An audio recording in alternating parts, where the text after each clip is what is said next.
What's up, you guys? SlimXTeamSymmetry here at YCS Tacoma with Giorlando, who top 32'd. What deck were you running today? Macro Rabbit. Macro Rabbit? Why did you choose to run Macro Rabbit? You haven't run Macro Rabbit in a couple events. Well, I wasn't playing it this format because I didn't think this format was a very good deck. Yeah. I wrote in an article how Rabbit was still a good deck, but I didn't think it was good because of its matchups. It lost the Inzector matchup, for example, and all the other matchups were going to be tough, like Heroes, Mirror matches, Wind-Ups, and stuff like that. So I didn't think it was a very good deck, but now that the Murmo deck came out, it's an incredibly good matchup. So I thought it was a good deck again. All right. So how did you finish in Swiss? 8-2. 8-2. Oh, okay. 30th place. So getting the deck profile real quick. It's like the exact same deck I played last format. Yeah. 3 Guaiba, 3 Guaiba, 3 Sabersaurus, 3 Cabazals, 2 Spirit Reapers, 2 Rabbits, 2 Tour Guides, Sangin, and Nice. You want to talk about how good Guaiba is again? Like, people were not running Guaiba anymore, and it's a lot of people think Thunder King is better than it, and there's a legitimate argument for both points. But when you play this deck, I don't think you'll realize how often you need this dinosaur. It doesn't matter if the effect gets off. How often the fact that it's a dinosaur is just incredibly, incredibly important. I mean, you are playing the 3 Lances and Book of Moon, so there are a lot of ways that you can still get over big monsters with it to get its effect off. I understand how important Thunder King is, but the fact that it's a dinosaur, it just puts in so much work at all the events that I've played this deck.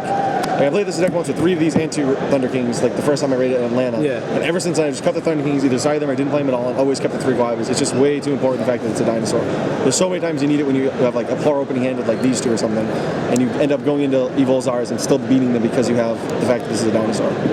Cool. Everything else is pretty standard. Like, I like Spirit Reaper this format. Here's another thing a lot of people said is like, I posted my deck on Duelist Grounds, this exact deck card for card. People are like, I think Thunder King is better than this. And I said, well, I think this card is better because with this deck you have so many monsters that just normal summons. Other than this card, literally you have 16 cards in your deck that you want to normal summon. If these were Thunder Kings. I guess this one you can set, but 15 cards that you would normal summon. And they just all do very similar things.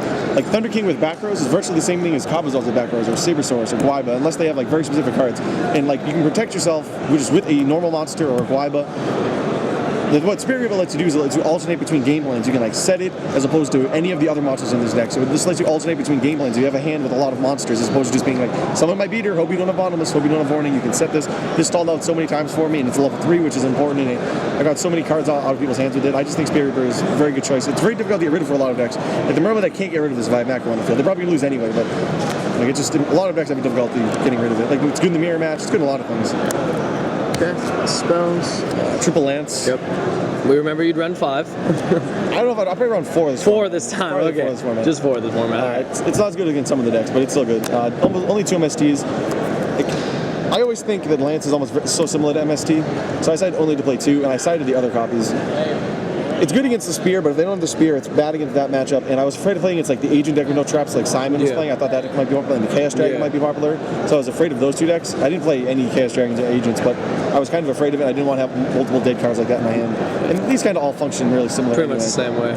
2 Soul Takers. I think this deck really needs a way just to deal with the big monster. Yeah. It's not very good in the wind-up matchup. There's a couple other matchups I sided out against, but it's just a really important card because obviously Dino Rabbit has always had difficulty getting over big monsters. And it's good with macro. Like if you have macro, at least it gets banished. Yeah, yeah. I mean, and it's good with against Light Pulsar and all those things. Like those situations haven't come up this weekend, but they always do. They sometimes do. These 3. Still play Reborn even though I play macro. You just have to. And then Book of Moon. Standard. Traps. This is literally the exact same as last format. Double Torrential, double Warning, double Macro, double Degress, and double Bottomless. And then these. And I didn't play this at Philadelphia, but I played it at Nationals. This is my trap lineup from Nationals. Oh, one question. The other thing is, a lot of Rabbit players say you should only run 1 Torrential. Why were you... Is it different when you run macro that you need the 2, or is it just...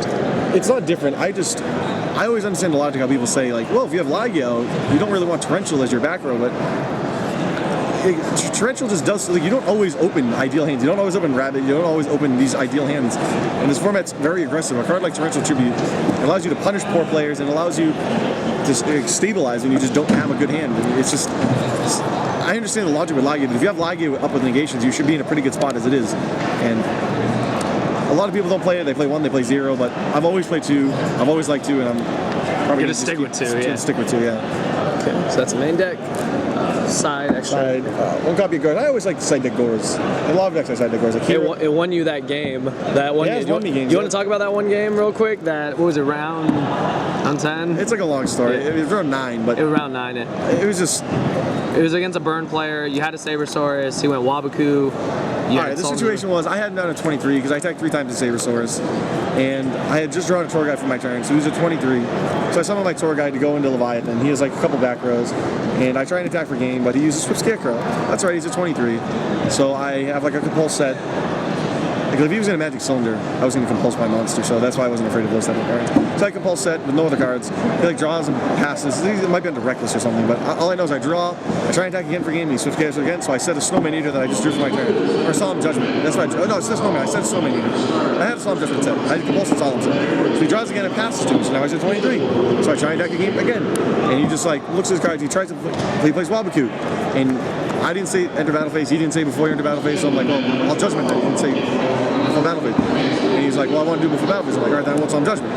So we had to call a judge over, and they're like, no, you have to Solemn Judgment before the battle phase. And then, because he realized that I had him at 23, he started to dispute that he only took 2 19s from Sabersaurus as opposed to 3.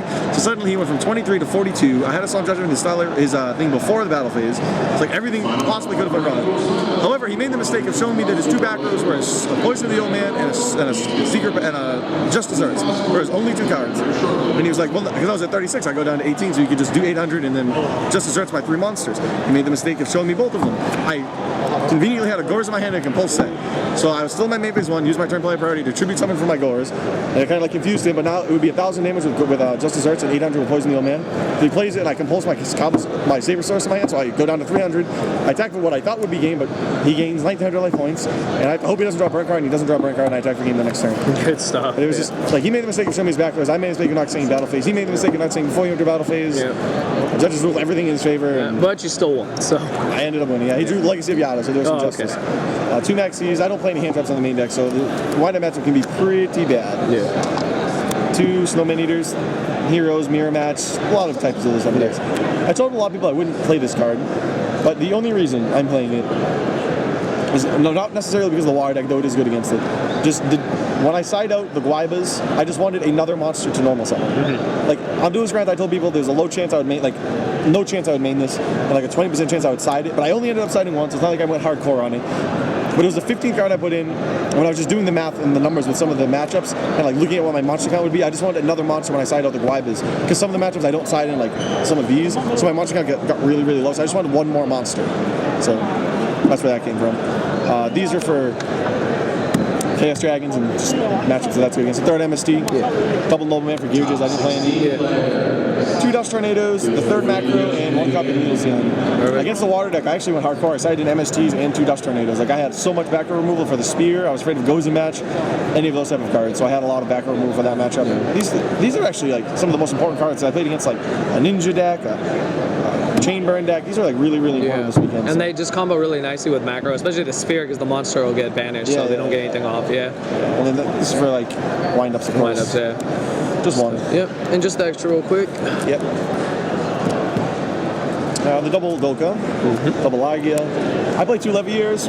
There's a lot of other cards you can play over the 2nd Levier, but in testing like 3 or 4 times over the course of the last couple of weeks, I've wanted 2 Leviers. And if that happened this weekend, I took it out for something, I would have regretted it so much that I was like, the chances of me needing the 2nd Levier over one of the other cards that I would have played, which would have been Abyss Dweller, I thought this would have been better because I'm going to use these when I go into level 4s. Not often Abyss Dweller, unless it's with like the 1 Thunder King from my extra side deck. Like it's the only real situation. So I decided to play these, the 2nd Levier over Abyss Dweller. I took out Pearl Knight from previous months for this one because I just think he's amazing. better. He's good. He's really good. Leviathan, Poplar Paradigm, Maestro. Some people don't play this card, but I think it's important in this deck because you really need the fact that he's so big. Yeah. And then Wind of Zenman, Stem Tempo, Utopia, and For the Road. Yeah. All right, perfect. All right, is there anything you want to say? Anything about ARG? We'll have everything in the description below. Yes, check out my YouTube, YGeoTrader 101. You know, I don't make videos right now because I'm lazy, but maybe I will start making videos. It's all good. All right, once the semester's over, I promise I'll make videos. Once I fix my laptop. All right, man. All right, congratulations on another top 32. Thank you. Thank you for watching.